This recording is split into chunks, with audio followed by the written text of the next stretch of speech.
Dans la grande tapisserie de la pensée islamique, la création d'Adam revêt une signification profonde. Elle marque un moment crucial où Dieu, le Créateur, fait naître l'humanité du néant.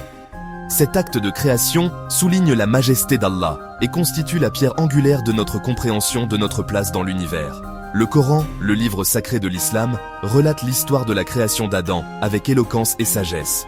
Il nous informe qu'Allah, dans son infinie puissance, a créé Adam à partir d'argile. Cet acte n'était pas arbitraire, il portait une signification symbolique profonde. Tout comme un potier façonne l'argile avec soin, Allah a façonné Adam, démontrant sa minutie et son attention aux détails. Cet acte de création n'est pas simplement un processus physique, c'est un acte d'amour, de miséricorde et d'intention divine. Allah a insufflé son esprit à Adam, le distinguant de toutes les autres créatures et lui conférant une essence spirituelle unique. Ce souffle divin est ce qui nous donne la vie, la conscience et la capacité de foi et de raison.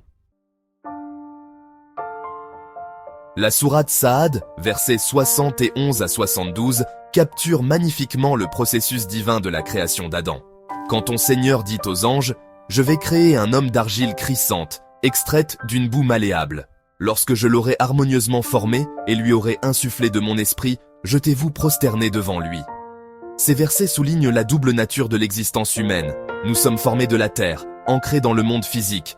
Pourtant, nous sommes également imprégnés de l'esprit divin, nous élevant au-dessus du domaine matériel. Cette dualité est au cœur de la condition humaine. Nous naviguons à la fois entre le terrestre et le spirituel, cherchant à trouver l'équilibre et le sens. Le souffle d'Allah n'est pas un événement unique, c'est une force continue qui soutient la vie. Il traverse toute l'humanité, nous connectant à notre Créateur et les uns aux autres. Cette compréhension favorise un sentiment d'unité et de fraternité au sein de la communauté musulmane. La création d'Adam à partir d'argile a de profondes implications théologiques. Premièrement, elle souligne la dignité de l'humanité. Nous ne sommes pas de simples accidents, nous sommes des êtres soigneusement façonnés par un Dieu aimant. Cette compréhension nous inculque un sentiment de valeur personnelle et de responsabilité. Nous sommes chargés de prendre soin de nous-mêmes, les uns des autres et du monde qui nous entoure. Agir injustement ou nuire à un autre être humain, c'est violer le caractère sacré de la création d'Allah. Deuxièmement, la création d'Adam nous rappelle notre lien inhérent avec le monde naturel. Nous sommes formés de la terre, et à la terre, nous retournerons. Cette prise de conscience encourage la conscience environnementale et un profond respect pour le fragile équilibre de la nature. La nature unique de la création d'Adam, façonnée d'argile et imprégnée du souffle divin, est au cœur de la croyance islamique. Elle façonne notre compréhension de notre place dans le cosmos, notre relation avec Allah et nos responsabilités les uns envers les autres.